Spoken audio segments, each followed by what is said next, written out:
मे महिना संपत आला होता. वामन सकाळी सकाळी दारात वाट्यावर हजामती करत बसला होता. जवळ 5-7 माणसं हजामतीला आलेली होती. गप्पा गोष्टी करत करत वामनचा वस्तारा गरगर फिरत होता. तेवढ्यात बुद्ध वाड्यातला सटवा आला, जवळ येऊन थांबला. 2-4 हजामती झाल्यावर हळूच वामन जवळ येऊन म्हणाला, वामनदा, अहो घरी शेळी बी मार झाली, चारा बिरा काय बी खात नाही बघा कालपासनं. वामन म्हणाला, बरं मग? तुम्हाला माहिती आहे म्हण. 2-3 माणसं म्हणली वामन वारकाला कळतं म्हणे. चला ना घराकडं, चला हो जरासं. मही बायको केवळानं नाद लावलाय, म्हणली घेऊन या. म्हणून वामन समोर बसलेल्या 2-4 हजामती परपर भादरून धोपटी घेऊन गुंडाळून ठेवून सटवाबरोबर निघाला. जाता जाता सटवाला 100 ग्रॅम गोडं तेल घ्यायला सांगितलं.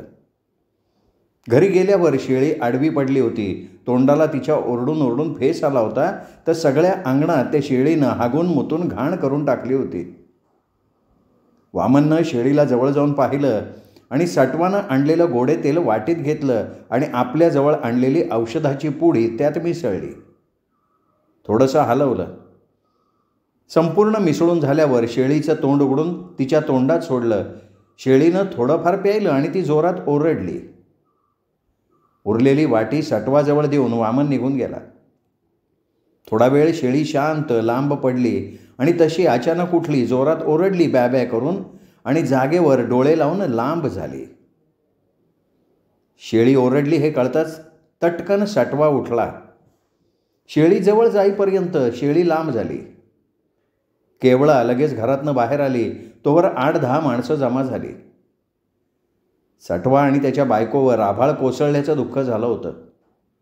पोटाला मारून घेतलेली शेळी, रोज तिला चारा आणायचा, अजूनपर्यंत जीवा जतन सांभाळलं. लेकराच्या पलीकडं जपल्याचं दुःख केवळाला झालं. एका गरीब कुटुंबाला एवढं नुकसान सहन होणारं नव्हतं. 2 जीवांची भली मोठी शेळी आडवी पडलेली बघून सगळी माणसं हळहळायला लागली. काय खाल्लंय तिने? लोक विचारायला लागले. काय नाही हो, चारा खात नव्हती म्हणून वामन वारकानं औषध दिलंय, सटवाच्या बायकोनं सांगितलं. लोक कुजबूज करायला लागले. त्यावर उलटसुलट चर्चा सुरू झाली. सटवाला दुःख झालं. केवळा हमसून हमसून रडायला लागले. कामाला उशीर झाला. तेवढ्यात सटवा कामावर आला नाही म्हणून त्याचा मालक रंगा सटवाच्या घरी हजर झाला. सटवा रंगाचा सालगडी होता. सटवा कामावर आला नाही म्हणून रंगानं चक्कर मारली, तर घरात माणसं आणि आडवी पडलेली शेळी रंगानं पाहिली. रंगाला बघून केवळानं सुरू केलं. रंगा मालकानं विचारताच केवळानं लगावलं. शेळी चारा खात नव्हती 2 दिवस झाले म्हणून वारकाच्या वामनाला बोलिवलं. त्यानं औषध दिले होतं, शेळी लांब झाली. काय करणार आता मालक? असं म्हणून केवळानं डोळ्यात खळखळ पाणी आणलं. जीवा जतन सांभाळली हो मालक. 10,000ला मागली होती. कुठून दिसून आलं आणि असं झालं. रंगानं सगळं मुकाट्यानं ऐकून घेतलं आणि अचानक त्याच्या मनात गुदगुली झाल्यासारखं त्याला वाटलं. तो मनात हसला आणि त्यांनी सगळं मनातच ठेवलं. त्याच्या मनात वामनविषयी धगधग राग उतू आलेला असावा. मागे शेवंतानं त्याला बोललेले बोल त्याला आठवले असावेत. शेवंतानं केलेला अपमान तो पुन्हा मनाला आठवून देत होता, पण तो शांत बसला होता. वामन त्याला डोळ्यासमोर दिसत होता. किंचित हसून बोलत त्याने भोवळ्या उडवल्या आणि सगळं बाजूला सारून तो एकदम जाग्यावर आला आणि म्हणाला, बरं सटवा, करू काहीतरी, काळजी करू नको, मी आहे ना, असं म्हणत उठून निघून गेला. जाताना सटवाला बाहेर नेऊन त्यांनी काहीतरी सांगितलं आणि मग तो निघून गेला. सटवा घरात आला. केवळाशी बोलून पायात बूट घातला, ताडताड निघाला सरळ पोलीस पाटलाच्या वाड्यावर. पोलीस पाटलानं गड्याला पाठवलं, वामनला बोलवून घेतलं. तसा वामन वाड्यावर आला तर अण्णाच्या बैठकीत सटवा आधीच बसला होता. अण्णाच्या सोबत बाजूला बसलेल्या रंगाला बघून वामनला सळकन केलं. घरावर घुबड दिसलं की काहीतरी संकट ओढवणार याची चाहूल लागते म्हणतात, तसं रंगाच्या बाबतीत वामनचं झालं. या या पाटील या. पोलीस पाटील मजाके अंदाजात मुद्द्याला हात घालत म्हणाले, शेळीला काय पाजिवलं? बिचारी शेळी मेली ना. वामनला काहीच माहिती नव्हतं. त्याला एकदम धस्सकन झालं. सटवानं रंगाकडं बघितलं आणि पाटलाला पोपटासारखा बोलायला लागला, मालक, शेळी तणफुगीनं फुगली असावी. जरा हातपाय ताणायला लागली. मिठाच्या पाण्यानं उतरत होती, पण वामनला मॅच बोलिवलं. वामनदानं आल्यावर त्याच्याजवळचं औषध पाजलं. वामनदा घरातनं निघाला का शेळी लांब पडली. सगळी जमलेली माणसं म्हणायला लागली, औषधानं शेळी मेली. गरिबाचं नुकसान झालं मालक, माझ्या हातातलं धनच गेलं. हे सारं ऐकून वामन हैराण झाला. आता हा न्याय कोण्या देवाजवळ नेवावा म्हणून कपाळाला हात लावून बसला.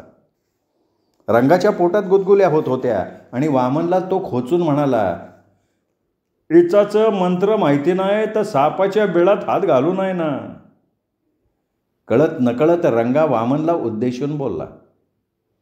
सटवाला रंगरावनं उचकून दिलंय अशी मनोमन 12% खात्री वामनला झाली. वामन पाटलाची परवानगी घेऊन सरळ तिथनं निघून गेला. वामनला रातभर झोप नाही आली. शेवंत आणि वामन रातभर बोलत बसले. वामन पहाटे लवकर उठला आणि सरळ पांड्याचं घर गाठलं. भला मोठा ब्राह्मणाचा वाडा, चारी बाजूंनी पसरलेला. गावात पांड्याचं एकच घर, पण गावातली भांडं भानगडी त्याला विचारत. गावातल्या 5 पंचात त्याचा विचार घेत. सारं गाव रावसाहेब पांडे म्हणून मान मर्यादा ठेवत असे. रावसाहेबाचा दरारा खूप. पुढं राहून बोलायची हिंमत कुठली. सारं गाव मराठ्याच्या भावकीचं, पांड्याचं एकटं घर, पण लोक पर फाटत. रावसाहेबाचा वाडा भला मोठा आता पडत आला. मोठ्या दरवाज्यातनं आत गेलं की बुरुजासारखं चिरेबंदी एखाद्या जुनाट किल्ल्यासारखा तो वाडा वाटायचा. जुन्या मातीच्या मोठ्या भिंती, पांढरी माती लोकांनी सारवायला नेली. आता पोरं सोरं गावात राहत नाही, ती शहरात गेली व्यवसाय नोकरीनिमित्त. वाड्यात फक्त रावसाहेब राहतात. पोरांनी एक चांगली खोली फरशी करून दिली. एक टीव्हीचा डबा आणून ठेवला. एक एक भिंत आता ढासळतीये रावसाहेबांच्या वयाप्रमाणे. पण रावसाहेबांचा दरारा मात्र बराच आहे. रावसाहेब दारात असल्यावर बाया माणसं पुढून जात नाहीत. गेली तर डोक्यावर पदर आणि पायातली चप्पल हातात घेऊन पुढे जातात. रावसाहेबांचा शब्द गावात वाया जात नाही. माणूस ब्राह्मण असल्यानं वागण्यातला ताठा कायम. रावसाहेबांना शहरात राहणं जमलं नाही.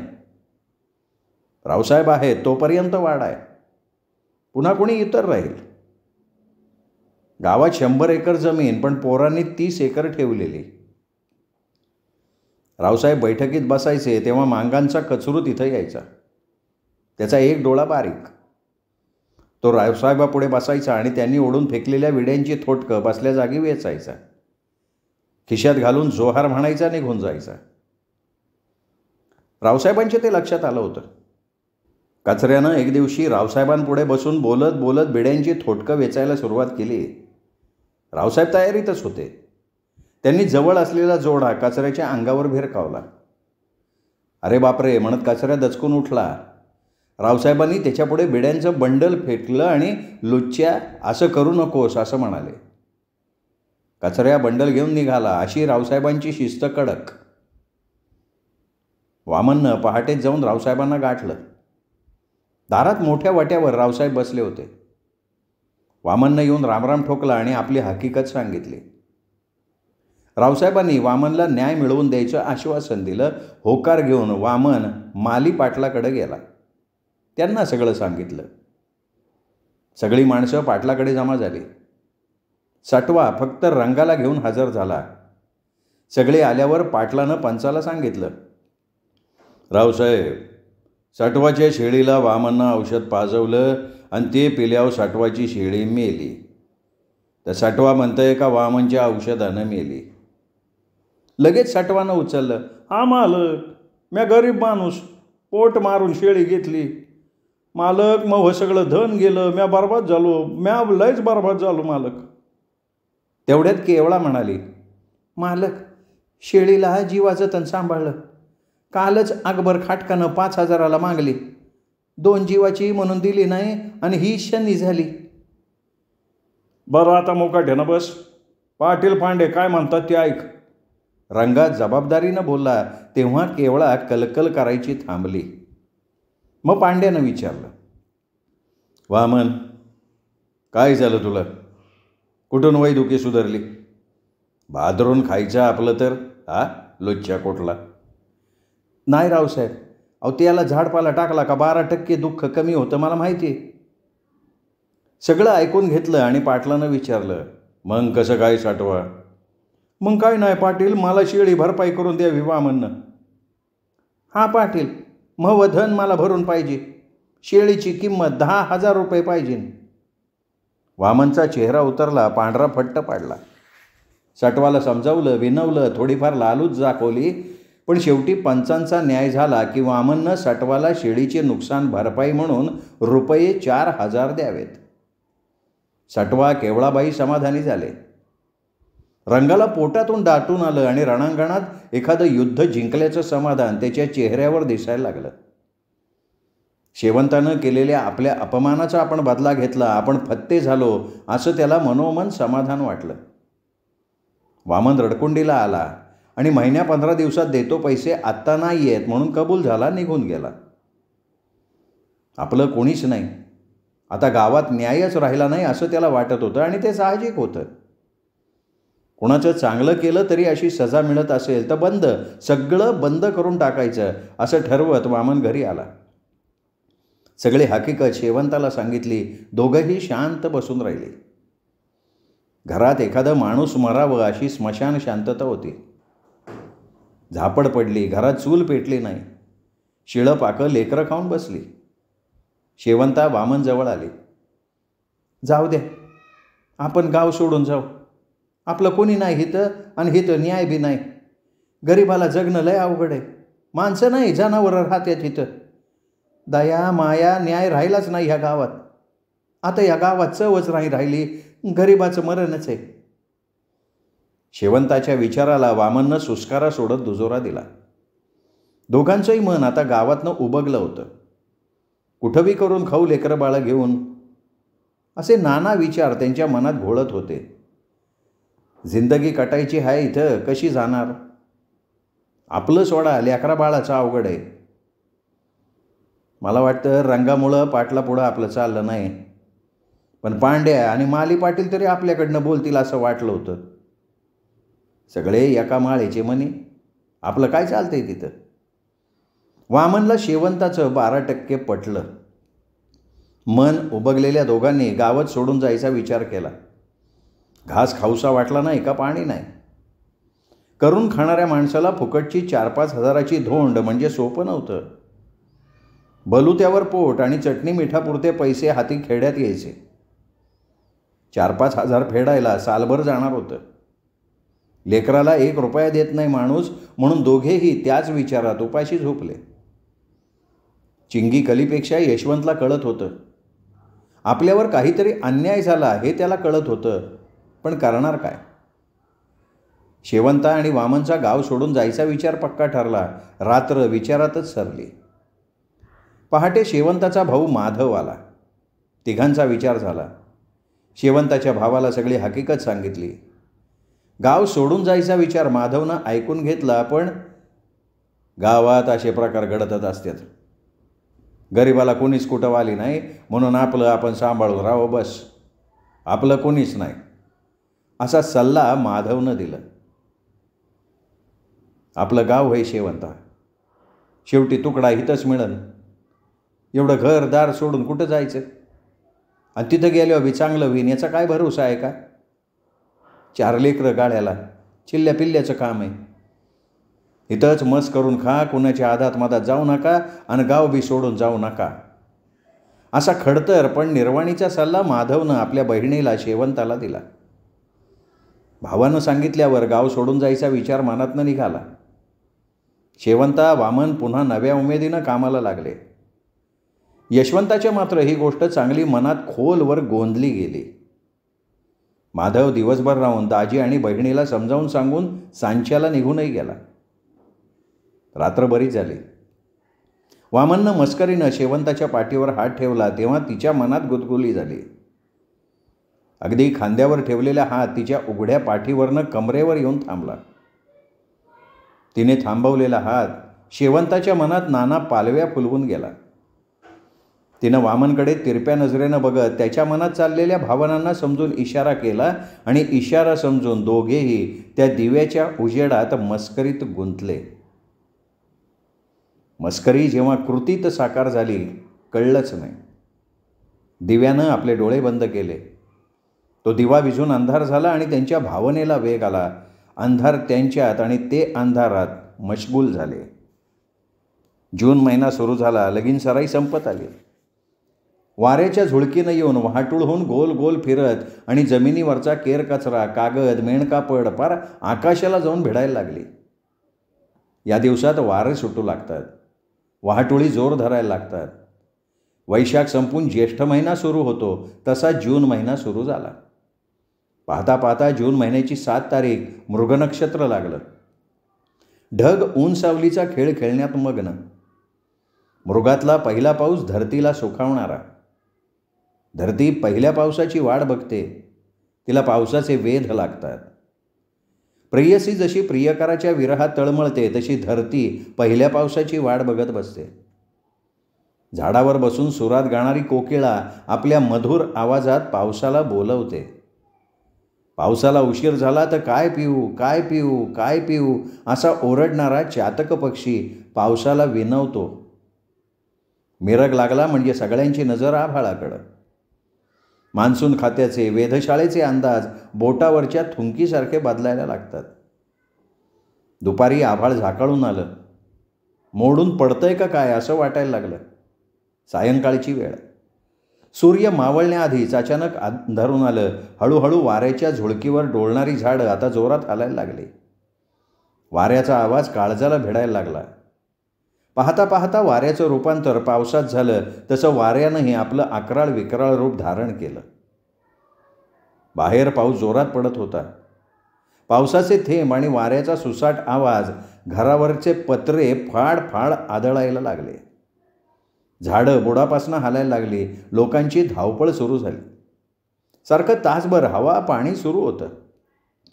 खूप नुकसान करून पाऊस अचानक थांबला. पहिल्या पावसाचं असं बरसणं नुकसान करून गेलं. बुडापासून हलणारी झाडं क्षणार्धात स्तब्ध झाली. नामा निराळा होऊन काही माहीतच नाही असा पाऊस शांत झाला. विजा पडून रानात गुरंढोरं मेली. आंब्याचा सत्यानाश झाला. गाव हुळहुळं झालं. पहिला पण अवकाळी पाऊस असा जोरदार झाला म्हणजे औंधा पाऊस जोरात आहे असे अंदाज बांधले जाऊ लागले. आता मिरगाला पेरण्या होणार म्हणून गाव समाधानी होतं. या पावसावर पेरण्या करायला हरकत नाही म्हणून पहाटेच शेतकरी पेरणीच्या तयारीला लागले. गावात पेरणीला माणूस भेटत नव्हतं. बायांची मजुरी वाढली. अवकाळी पहिल्या पावसानं लोकांची फजिती करून टाकली. रानात पडलेल्या पावसानं बांधावरल्या झाडावर बसून पेरते व्हा पेरते व्हा म्हणणाऱ्या पक्षाचं ऐकून शेतकरी पेरणीला लागला. रानात जिकडं तिकडं माणसं दिसायला लागली.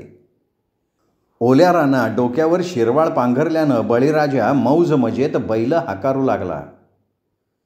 आता लक्ष्मी गावात नसून शिवारात रानात वास्तव्य करते. आता गावात माणसं नाहीत पण शिवार मात्र माणसांनं गजबजून गेलं. मडं ठेवावं पण पेरणी करावं अशा तयारीत असलेल्या शेतकऱ्यानं पेरणी केली. मागं पुढं का होईना सगळ्या गावाची पेरणी झाली. आता वाट होती ती पुन्हा पावसाची. पेरणी झाल्यावर पाऊस अतिशय महत्त्वाचा. घास खाल्ल्यावर पाणी हवं तसा. पर पाऊस मात्र आता दडी मारून बसला. 15-20 दिवस झाले थेंब नाही. वर पाहावं तवा पांढरं फट आभाळ दिसायला लागलं. ज्यानं कोंब काढली ते माना टाकायला लागले आणि ज्यानं पानं काढली ती पिवळी पडायला लागली. रान कोरडं पट दिसायला लागलं. पानं पिवळी दिसायला लागली. पक्ष्याचं तेवढं ओरडणं सुरू आणि ढगांचा ऊन सावलीचा खेळ सुरू. ढगांची कधी गर्दी तर कधी झाकाळून पण वाऱ्याच्या सुतावर ढग पुढं सरकत. ढग पाहून जीव तुटत होता कारण मेहनत केलेली पिकं वाळून चालली होती. ओल्या असलेल्या जमिनीनं आजवर तग धरला, पण आता तीसुद्धा पिवळी पडली. खडकातली कोरडवाहू रानातली पिकं तवाच माना टाकून झोपी गेली. रानातही आता मन लागत नव्हतं.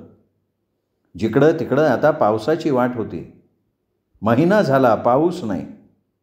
लोक नवसायाच बोलायला लागली.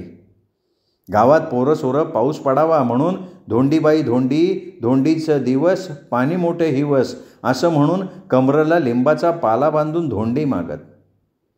लोक त्यांच्या अंगावर पाणी टाकून पाणी पडण्याची आराधना करत आणि गहू ज्वारी देत. पोरं त्याचा भंडारा करून खात. गावोगाव भंडारे व्हायला लागले. पेरणीसोबत पिण्याचं कसं म्हणून लोक हैराण झाले. गुरं ढोरं मरायला लागले. मिरग लागून 1.5 महिना झाला, पण पाण्याचा पत्ता नाही. मिरग कोरडा ठण्ण गेला. पैनगंगा आटून कोळ झाली. गावाला 5 तळी, गोडमतळं, सापतळं, गुरवतळं, मांडवतळं, लगंडव. गावातल्या मारुतीला रोजच अभिषेक आणि भंडारे सुरू होते. पांढरीच्या मारुतीजवळ गोड भाताची पंगत झाली, तशीच भवानी मंदिरात आणि दत्तात्रयांच्या माळावरही गोड भात झाला. 7 गावच्या मारुतीला पाणी देऊन पाहिलं. पक्षी प्राणी ओरडायला लागले. भर पावसाचे दिवस असून कडक ऊन तापायला लागलं. गरमीनं अंगाची लाही लाही व्हायला लागली. जेव्हा माणसांपेक्षा पक्षी आणि प्राणी दुखावतात, त्यांची होणारी तगमग निसर्गाला सहन होत नाही. तेव्हा वरुण राजा चातकाची विनंती आणि तहान ओळखतो. निसर्गानं त्यांची विनंती ऐकली आणि दुपारी 4, 4:15 वाजता 2-4 काळे ढग आले आणि ते टप टप सुरू झाले. हळुवार सुरू होऊन ते असे बरसून गेले की सगळीकडे पाणीच पाणी झालं. धरती सुखावली. शेतकरी समाधानी झाला. पक्षी गोंगाट करायला लागले आणि त्या पक्ष्यांबरोबर झाडंही ताजीतवानी टवटवीत झाली. ते 4 ढग असे बरसून गेले की पाणी रानाच्या बाहेर निघालं. राहिलेल्या पेरणीला सुरुवात झाली. रानात पुन्हा जीव आला. रानात लक्ष्मी परत आली. गावात पेरणीच्या कामाला आता माणूस भेटत नव्हता. कोकिळा आपल्या मधुर सुरात रानामध्ये शेतकऱ्यांचं मनोरंजन करत होती.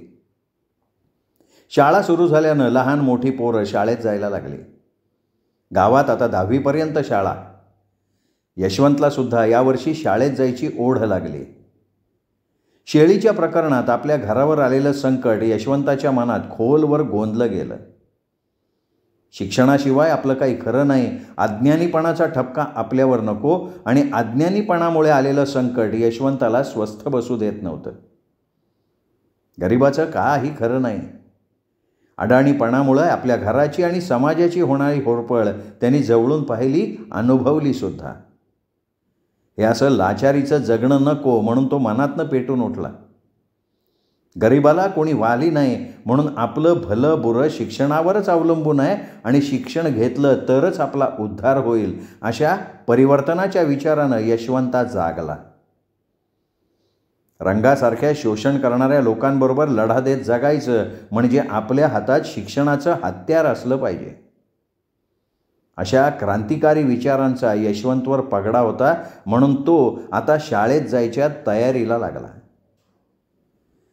आज अचानक सकाळी 10च्या आसपास यशवंताला कदम गुरुजी दिसले. गुरुजींचंही लक्ष यशवंतकडे अचानक गेलं. कदम गुरुजींनी आपली सायकल थांबवली आणि यशवंतकडे बघत म्हणाले, यशवंत इकडे ये. यशवंत मनातनं घाबरला, पण धीट मनानं गुरुजींच्या समोर आला. अरे यशवंत, तू चाललायस कुठे आणि शाळेत का येत नाहीस तू? यशवंत गप्प होता. अरे काय झालं यशवंत, बोल ना. गुरुजी मी हजामती करायलो. अरे ते तर जन्मभर करायच्याच आहे, पण शिक ना जरा. शाळा बेळा शिकलास तर वाचता येईल. आपण गुरुजी काही सांगू नकोस. मला सांग, अडाणी राहून तुझी जिंदगी मातीत घालणार आहेस का? अडाणी माणसाला लोक जगू देत नाहीत. अरे तू जरा शहाणा हुशार वाटत होतास म्हणून सांगतोय मी. कामापुरतं शिक, जास्त नाही तर नको. आपण गुरुजी मी बऱ्याच दिवसापासून शाळेत आलोच नाही ना. अरे तू आता ये, मी आहे ना. गुरुजी असं बोलल्यावर यशवंताची ओढ आणखीनच वाढली. त्याची भीती नाहीशी झाली. त्याला शाळेत जावंसं वाटायला लागलं. कदम गुरुजींचं आणि यशवंतचं आधीपासनं मस्त जमत होतं. यशवंत एक हुशार मुलगा म्हणून कदम गुरुजी यशवंतचे लाड करत असत, त्याला समजावून सांगत असत. एक गरीब पण हुशार पोरग म्हणून यशवंतशी जवळीक साधत असत. गुरुजींनी गरिबी फार जवळून बघितली होती. गरिबीतलं जगणं कदम गुरुजींनी अनुभवलेलं होतं. दारिद्र्याच्या खाईत सापडलेल्या कुटुंबात त्यांचा जन्म झाला म्हणून गरिबीची पावलोपावली जाण ठेवून विद्यार्थ्यांना घडवणारा असा कर्तृत्ववान मास्तर तुरळकच म्हणावा लागेल. राहणीमानात आजही कुठेही बदल नाही. पांढरं धोतर, पांढरं कमीज, काळा सावळा रंग, चेहऱ्यावर देवीच्या वर्णाचे ठसे, टाळूवरले केस हळूहळू जागा सोडायच्या तयारी. काय राहिले ते सुद्धा जाग्यावर टवकारून उभे राहिलेले. पायात चांभारी चप्पल आणि धोतराचा चाळ डाव्या हातात धरलेला असा नेहमीचा रुबाबदार माणूस नजरेसमोर दिसतो. दिसायला रागीट चेहरा, स्वभावही तांबेस. विद्यार्थ्यांवर त्याचा खूप प्रभाव असल्यानं पोरांची शाळेत पर्र फाटे. माणूस हुशार, विद्वान, मराठी विषय शिकवत, व्याकरण खूप पक्क. वर्गात धडा शिकवताना त्यांचा आवाज संपूर्ण मैदानात घुमून हेडमास्तरांच्या ऑफिसला विळखा घालून मंदिराच्या पारावर बसलेल्या माणसांपर्यंत जाई. मंदिरावर पोथी ऐकावी तसं लोक ऐकत. त्यांच्या आवाजावरनं कदम गुरुजी शिकवतायत असं लक्षात येत असे. कदम गुरुजी बाहेरगावी राहत. पैनगंगा नदी ओलांडून ते ये जा करत असत, तेही साध्या सायकलवर. पाणी पाऊस असला तरी गुरुजी शाळा बुडवत नसायचे. त्यांना कधी वाटलं सुद्धा नसावं की मास्तर माणूस आणि सायकलवर ये जा करतो. ती सायकलसुद्धा साधीसुधी, तिला धड पायडल नाही, सीट फक्त चांगली, मडगार्डचा पत्ताच नाही. फक्त 2 चाकं फिरताना दिसत. एक पायडल चांगलं तर एका पायडलीचा खेळा घासून घासून चोपडा झालेला. असा साधा माणूस शोधून सापडणं अवघड. गुरुजी शिक्षा देताना हाताच्या बोटात आडवं पेन ठेवून दाबत, नाहीतर चाळ्यावरचे कलमाचे केस धरून ओढत, कधीतरी पोटाला बारीक चिमटा घेत. म्हणून तर पोरं कदम गुरुजींना पर्र घाबरत. रस्त्यावर दिसल्यावर घरात जाऊन बसत. एकंदर काय तर सगळी पोरं कदम गुरुजींना भीत. पण त्यांच्या माघारी पोरं त्यांना चिडवायलाही कमी करत नसत. त्यांना चिडवायची मुलांची वेगळीच पद्धत होती. पोरं त्यांच्या माघारी गुरुजींना म्हणत, कदम कदाडू काखेत लाडू, लाडू गळाला कदम पाळाला. ज्या दिवशी गुरुजी आले नाही त्या दिवशी पोरं शाळेत खुश. कधी तर ते प्रार्थनेच्या वेळेपर्यंत दिसत नसत, पण ऐन प्रार्थनेला हजर होत तेव्हा मात्र पोरांची हवागुल होई. कधीतरी प्रार्थनेला नसून ऐन तास सुरू झाला की गुरुजी वर्गात येऊन हजेरी घेत. कदम गुरुजी यशवंताचे वर्ग शिक्षक. हुशार विद्यार्थी म्हणून त्यांचा त्याच्यावर जीव होता. त्यात यशवंता गरीब. गरीब मुलांवर गुरुजी जास्त लक्ष देत, त्यांना जीव लावत, वाटल्यास सवलत देत. गरिबीतून मुलगा शिकला, नोकरीला लागला तर एक गरिबाचं घर उभं राहतं. आणि जर नोकरी लागली नाही तर स्वाभिमानानं, सन्मानानं उद्योगधंदा करून पोट तरी भरेल. गरिबीत पिचणार नाही तो. समाजात एक चांगला नागरिक होऊन जीवन जगेल, घर सुधारेल, असा प्रांजळ हेतू घेऊन गुरुजी या शिक्षण क्षेत्रात काम करत. कारण गरिबी त्यांनी अनुभवलेली, जवळून पाहिलेली. आणि त्यामुळे गुरुजी गरीब विद्यार्थ्याला शाळेत आणण्यासाठी जीवाचा आटापिटा करत असत. गुरुजी जातीनं मराठा माणूस, पण गरिबीतली मागासलेली पोरं शिकली पाहिजेत. त्यांची परिस्थिती बिकट म्हणून ती पोरं मागे राहतात हे विचार गुरुजींचे. त्यांच्याकडे जात पात धर्म असं काहीही नव्हतं. साने गुरुजींच्या वळणावर गुरुजींचं पाऊल. साने गुरुजींना ते खूप मानत. साने गुरुजींचं खरा तो एकची धर्म जगाला प्रेम अर्पावे हे गीत कदम गुरुजी सुंदर गोड गळ्यानं म्हणत. प्रभूची लेक रे सारी, तयाला सर्व ही प्यारी, तयाना व्यर्थ हिणवावे, या ओळींच्या जवळ गुरुजींचा गळाच भरून यायचा. साने गुरुजींच्या श्यामच्या आईमधले अनेक किस्से कदम सर खूप आवडीनं मुलांना सांगायचे. राजर्षी शाहू महाराजही मराठा होते. त्यांनीही गरीब आणि मागासलेल्या समाजाची अवस्था पाहून आणि गरिबी दूर करायची असेल तर समाजातली होतकरू मुलं शिकली पाहिजेत म्हणून मागासलेल्या जातीला हातभार लावण्यासाठी आरक्षण लागू केलं. आणि त्यामुळे तर बाबासाहेबांना त्यांच्या आरक्षणावर शिकण्यासाठी बाहेर देशात जाऊन शिक्षण घेता आलं. असंच काहीसं काम कदम गुरुजी करत. कदम गुरुजी यशवंतला शाळेत यायचा आग्रह करत. यशवंतला सुद्धा गरिबीतलं आणि राचारीतलं जीणं नकोसं वाटत होतं. 1-2 वर्षात त्यानं खूप भोगलं. गरिबी अज्ञानामुळे पावलोपावली त्याला दुःख, यातना आणि अपमान सहन करावा लागला.